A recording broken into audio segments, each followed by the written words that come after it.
Yo soy antropólogo de formación, inicialmente psicólogo, después pasé a la antropología. Y los antropólogos tienen la mala o la buena, ¿no es? Gana de muchas veces pensar una cosa principiando por algo que parece que no tiene nada que ver, ¿no? Así que más o menos en algunos momentos estaré por esos caminos. En 1957, cuando yo tenía 17 años, ¿no? Albert Camus recibió el Premio Nobel de Literatura. Es una carta que Camus escribe a su primer profesor. Camus no nació, pero vivió en Argelia, cuando era colonia francesa, por mucho tiempo. Incluso mucho de lo que escribe es pasado en este ahora país independiente. 19 de noviembre de 1957. Caro Monsieur Germain, yo dejé que pasase un poco el movimiento que me ha envolvido durante todos esos días, antes de venir a hablarle de corazón abierto. Recién acaba de me ser hecha un gran honor que no he buscado, que ni solicité. Pero cuando supe de la novedad, que era el Premio Nobel de Literatura, mi primer pensamiento, después de mi madre, ha sido a usted, sobre usted. Sin usted, sin esa mano afectuosa que usted me extendió a un niño pobre que yo era, sin su enseñanza, sin su ejemplo, nada de eso habría ocurrido. Y no lo hago por una cuestión de una especie de honor que recibí, pero esa es al menos una ocasión para decirle lo cuánto usted ha sido siempre y sigue siendo para mí, y para asegurarle que sus esfuerzos, su trabajo y su corazón generoso, el que usted planteaba, colocaba en todo lo que hacía y hace, siempre de manera viva, con relación a cada uno de sus pequeños discípulos, que no obstante su edad, nunca cesó jamás de ser, en mi caso, un estudiante reconocido. Yo lo abrazo con todas mis fuerzas, Albert Camus. Después hay incluso una carta que el profesor Germán, ya un viejito, en Argelia escribe. Esta carta me tocó mucho, ¿no? Y yo me imaginé cuántas veces en distintas situaciones un gran hombre, como este escritor universal, Albert Camus, se recuerda, ¿no? No de los profesores universitarios que encontró en su vida, pero de su primer profesor. Incluso en una escuelita, en el libro, en distintos momentos habla de su vida estudiante muy precaria y muy sencilla, y los esfuerzos que este profesor Germain hizo incluso para que Camus completara sus estudios de secundaria y después marchase a Francia, en donde finalmente se consagró como uno de los mayores escritores de la actualidad, ¿no? Albert Camus. Quien quiera leer El primer hombre, ¿no?, de Camus. La segunda memoria es muy dramática y lastimablemente muy poco conocida, incluso en Brasil, espero que no tanto acá en Argentina. ¿Quién ya oyó hablar de Janusz Korczak? Janusz, algunas manos, a ver, ¿cuántas? 1, 2, 3, bueno, mejor que en Brasil. Pero todavía muy poco conocido. Janusz Korczak. Korczak era un médico, incluso impresionante, la cantidad de médicos, yo hice una investigación sobre eso, que se hicieron grandes educadores. desde siglos pasados hasta hoy, casi hoy día. Médicos, psicólogos. Janusz Korczak era médico y trabajaba en Polonia, polonés, no, Polonia. Y en una Polonia pobre de los años casi 40, casi el año en que nací, 1940, y muy preocupado con el destino de niños y niñas pobres. Incluso era un médico muy políticamente consciente y muy lleno de amor. Incluso, a más de su trabajo profesional, salía a los barrios pobres y atendía a las gentes, que eran muchas, y que no podían pagar, ¿no? Y había muchos niños en aquel tiempo en la calle. Y vino a Korczak la idea de albergarlos, no sé si hay esta palabra en español, de traerlos a una casa en donde pudiesen vivir. E encontró con amigos una casa y creó una casa de niñas, así era el nombre, Casa de Meninas en portugués. Y a través de eso se interesó por pedagogía, porque de repente, sin ser profesor, nunca trabajó como profesor, ¿no? Tenía una casa ahora llena de niñas, sobre todo de niños pobres, que congregaba ahí. Entonces empezó a interesarse por educación, incluso fue a Suiza y se encontró con Pestalozzi, ¿no? Y después con otros educadores. Y creó una casa escuela muy interesante. Cuando yo miraba cosas aquí de ustedes, de educación comunitaria, pensaba, por eso me recordé de Janusz Korczak, no estaba pensado antes. Era una casa que empezó a crear experiencias de trabajo con niños muy innovadoras en aquel tiempo, y hoy día aquí y allí algunos experimentos, algo que se reactualiza. Por ejemplo, las niñas y niños eran corresponsables no solo por todo el trabajo, porque incluso no había empleados, no, de mantener la casa, sino que eran codirectores de la casa. Por ejemplo, había un consejo elegido de niños y niñas, así que cuando algún niño o alguna niña cometía una falta, no era juzgado y punido por profesores, sino que por este consejo de niños y niñas. Incluso tenían entre ellos un poder, ¿no?, de crear las leyes, las maneras de ser, de compartir la vida, de convivir aquí. Bueno, en 1941, los nazis invaden Polonia, ¿no? Una guerra relámpago, ¿no? El heroico ejército polonés no resistió más que unas semanas y ocupan, ¿no? Incluso historia muy conocida, ¿no? El beco de Varsovia, todo. Y Korczak era judío, ¿no? Judío. Y muchas de las niñas y niños, no todos, pero algunos judíos también. Y empezó, claro, la persecución, primero encerrando judíos en becos, en espacios restringidos, un sufrimiento inmenso. Y algunos amigos y admiradores de Korczak, ¿no?, empezaron a hacer un plan para sacar Korczak de Varsovia, de Polonia, y salvarlo, ¿no?, ya que la amenaza era muy, muy grande y muy cercana.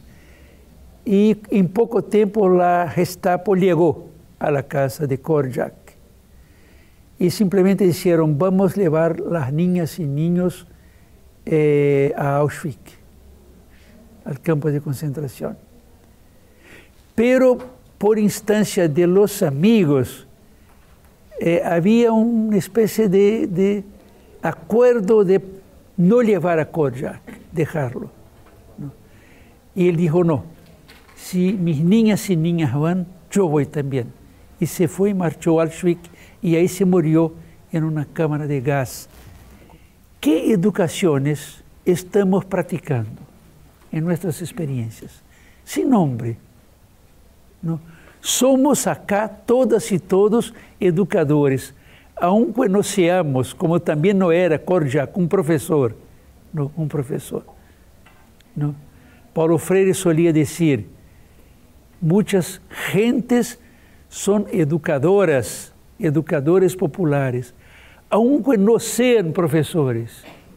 Y decía también, pobre del profesor que no es también un educador. Un educador. Há incluso un otro escrito en que llega a un punto crucial, dice, pobre del educador que no es también un profeta. Bueno, pero ahí es un escrito interesante. Creo que todas ustedes, todos han visto la película Titanic. Titanic, todo. Entonces, fijemos en el momento en que el barco empieza a hundirse. ¿Hundirse? Hundirse. No. Es interesante olvidar la primera parte y mirar con atención esa. No, no sé si pasó exactamente así, pero la pregunta sería, ¿qué diferentes personas estaban haciendo qué cuando el barco estaba hundiéndose? ¿No? Bueno, sí me recuerdo, mezclando la película y lo que imagino que habría 6 categorías de personas, acciones en aquel momento. El primer sería posiblemente la acción de la inmensa mayoría, que sería el salvarse a mí mismo, salvarme a mí mismo, ¿no? No hay botes para todos, muchos van a morir, ¿no? ¿Qué hago yo para llegar a uno y salvarme? Pero hay una segunda categoría que sería salvarse con los suyos. Yo tengo aquí mi mujer, en algún caso mujer, hijos, ¿no? Y no quiero salvarme, claro, solo. No voy sin mi mujer, sin mi hijo, ¿no? Sin mis hijos. Hay incluso un momento triste, ¿se acuerdan? Una madre que está en su cuarto en el camarote y sabe que no tiene salvación y está hablando con los hijos mientras el agua está subiendo. Salvarse con los suyos. Pero hay una tercera categoría. Aquí no sé más si de hecho había esto concretamente en la película o en la realidad, pero imaginemos salvar a los suyos, ¿no? Mi mujer, mis hijos, no hay plaza para mí, pero que ellos se salven. Yo moriré, pero que ellos se salven. Hay una cuarta categoría, bien más rara, creo que tanto en la película como en la realidad, que sería salvar a otros de sus relaciones, ¿no? Yo estoy en el bote, en el barco, en el Titanic que se hunde y viajamos 5 compañeros, ¿no? Y no voy a preocuparme solo conmigo, pero con ellos también, o incluso buscarlos, ¿no? Un poco, o nos salvamos todos o nadie se salva, ¿no? Otro momento, no sé si real o de la película, los músicos, ¿no? Que tocan hasta el final, sabiendo que después no hay plaza para ellos, que van a morirse, ¿no? Hay una quinta categoría, es salvar a otros de su clase, no necesariamente amigos, pero yo estoy en primera, segunda clase, esos botes, esos navíos tenían 3 clases al menos, y quiero salvar gentes, ¿no? Pero gentes que están ahí, ¿no? Supongamos que esté viajando en primera clase o en segunda clase, ¿no? quiero antes de embarcar y salvarme, salvar un poco de la gente que pueda. Y hay una última categoría, puros locos, educadores populares. Por alguna cuestión, porque un educador popular nunca viaja en primera clase, yo nunca viajé en primera clase. Paulo Freire, cuando viejito ya y casado con Nita, su segunda mujer, ahí sí viajaba, pero los últimos vuelos, los de Paulo. Yo nunca. ¿Alguien acá ya viajó? No recomiendo, porque la comida es buena, pero estará cercado de empresarios, políticos, la peor compañía. No, bueno. Pero locos, locos, alguien que baja, ¿no? Y la gente pobre de la tercera clase. Incluso en la película parece que hay un momento en que cierran, y parece que fue real eso, real, parece que es un hecho real. No hay ni botes para toda la primera clase, imagínate, el pueblo, obreros, campesinos, pobres, migrantes. Pero ahí un Korjak, ¿no? Un educador popular, va a tercera clase, ¿no? Quiero morirme con ellos o salvarlo. Alguien, algunos niños al menos. Pensemos un poquito para llegarnos, no a la educación popular, que es para mañana, sino que a alternativas, como aquí está, incluso lo copié, está muy interesante, de educaciones. Imaginen ustedes, o entonces no es necesario imaginar, porque tenemos experiencias en nuestras vidas. Y como hablé de Korjak, imaginemos médicos.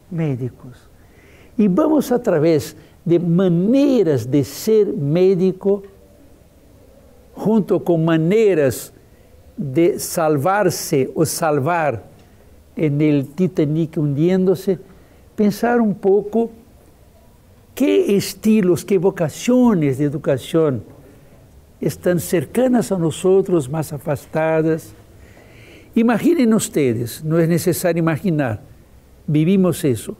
Un primer médico, un mal médico, un dispensable médico, de esos que tú llegas, él te recibe por minutos, mal empiezas a hablar, él ni siquiera te toca, te pide una cantidad de exámenes, vuelves 15 días después con muchos papeles, él los mira y dices, tienes esto y tienes que tomar eso, y vuelve dentro de 3 meses si no te mueres antes. Y ahí te envía y recibe otra persona en el mismo estilo. Primer médico. Hay un segundo médico, ¿no? Recibe, tiene incluso una relación más personal, hace con más cuidado lo que llamamos en psicología una anamnesis, es decir, deja que la persona, ¿no? Presente lo que siente, lo que está pasando, y ausculta a la persona, no solo con el aparato, sino con la mano, toma el pulso y tal.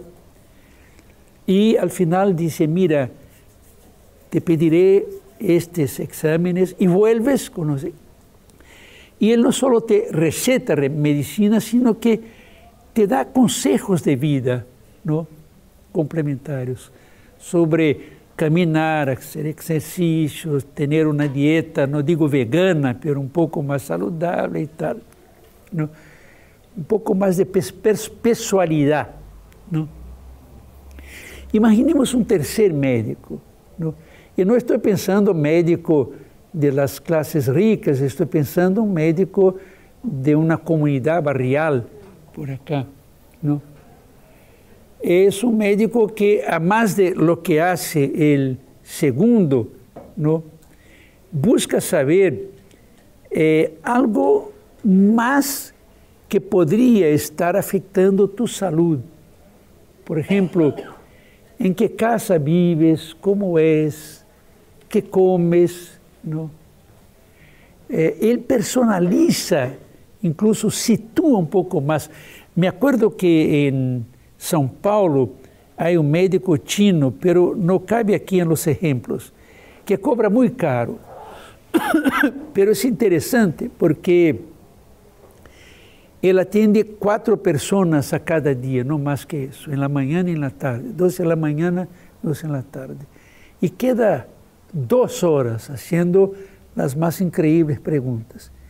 Y cobra caro porque la consulta sigue en la casa de la persona. Va allá y examina tu cama, ¿no? El aire, el sol, ¿no? Pide que pongas sobre una mesa todo lo que usas en la cocina, los aparatos y tal, y te hace un poco de recomendaciones, no solo de prácticas físicas y medicina, sino que también, mira, tu colchón, tu cama está así, tienes que poner así, feng shui y tal. Imaginemos, pero imaginemos un cuarto médico, ¿no? Hace todo lo que hace, menos el médico chino, que es un caso afuera, ¿no? Pero de repente dice, mira, tú eres la 25ª persona que llega acá a mi consultorio, se dice, en portugués, con esos síntomas de diarrea, de problemas gástricos. Estoy imaginando que el problema no está en ti, que el problema está un poco, pues, en esta comunidad. Vamos a tratar de saber. Y ahí sale por la comunidad, ¿no? Con una educadora de la comunidad, una de ustedes, ¿no? Y empieza a ver que, de hecho, pasa un pequeño río totalmente poluido, que las condiciones de sanidad no son tan buenas como deberían, y que es posible que, sobre todo en lo que afecta a los niños y las niñas, ¿no? Muchísimos con problemas intestinales, que el problema esté en la comunidad, o es decir, en el ambiente sociocultural, natural de la comunidad. Es posible que este cuarto médico haga incluso un relatorio e envíe a una Secretaría de Salud municipal o estadual, en el caso de Brasil. Pero hay un quinto médico, que además de eso, dice, no, si hay un problema que está en el ambiente afectando la salud de ustedes, vamos a reunirnos aquí, hombres, mujeres, y vamos a ver qué juntos podemos hacer, ¿no? En términos de limpiar espacios, de despoluir ríos o lo que pasa por aquí, es decir, de entre nosotros y con nuestro trabajo comunitario, ¿no? Mejorar condiciones inmediatas ambientales de tal manera que, quién sabe, con eso disminuya bastante, ¿no? El número de casos de esta enfermedad, de esas enfermedades. Pero hay un sexto médico, ¿no? Como había, creo que 6 también, ¿no? Gentes del Citanic. Es un médico que, a más del quinto, ¿no? Incluso es compañero del quinto, trabajan juntos en comunidades vecinas. De repente incluso piensa en una reunión de la comunidad. Miren, esta comunidad de gentes pobres hace frontera con un condominio de gentes de clase mediana hacia arriba, y por lo que sé allá hay poquísimos casos de esta enfermedad gastrointestinal. Así que no solo eso es posiblemente o ciertamente provocado por cuestiones ambientales que no deberían existir tal como existen, sino que hay una diferencia muy grande, porque parece que la municipalidad trata los habitantes del otro lado del riachuelo de una manera muy distinta como trata las gentes y las condiciones de vida y salud.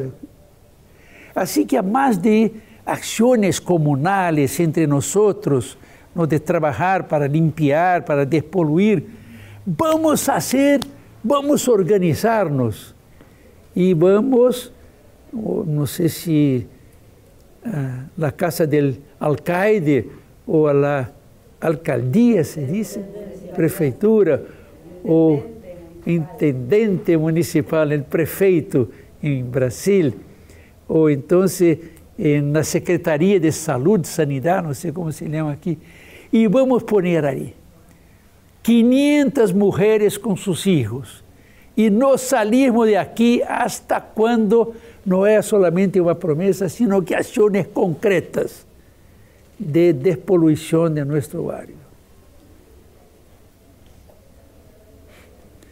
Me parece que quando eu penso em educação popular, penso primeiro em El Loco del Titanic, não? E depois em El Sexto Médico.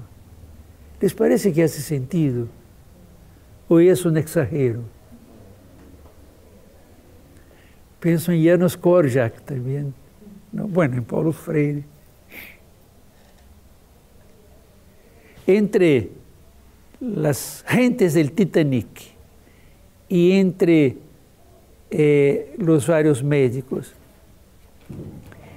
¿quiénes nosotros condenaríamos como alguien no humano, no plenamente humano, desumano?